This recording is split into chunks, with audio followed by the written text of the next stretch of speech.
রমজানের শেষ দশকে মক্কা শরীফে থেকেছেন তারা শাইখ আব্দুর রহমান সুদাইসের কুনুত পেয়েছেন।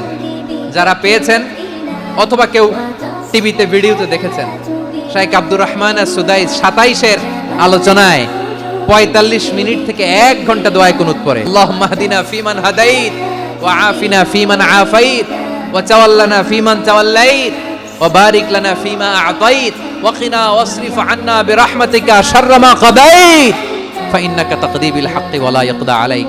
এমন ভাবে হেরেম শরীফে মক্কায় শাইখ আব্দুর রহমান সুদাইস দাঁড়িয়ে হাত তুলে লক্ষ লক্ষ উমরা পালনকারীদেরকে নিয়ে এক মুনাজাত ধরে কাঁদতে কাঁদতে মানুষ বেহুশ হয়ে যায়।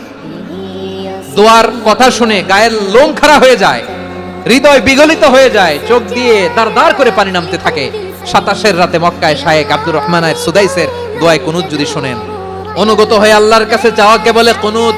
আল্লাহ বলেন আল কানিতিনা ওয়াল কানিতাতি, অনুগত বান্দাদেরকে আমি পছন্দ করি। আমার 3 নাম্বার পছন্দনীয় বান্দা হলো অনুগত নারী ও পুরুষ। সুবহানাল্লাহ পড়েন।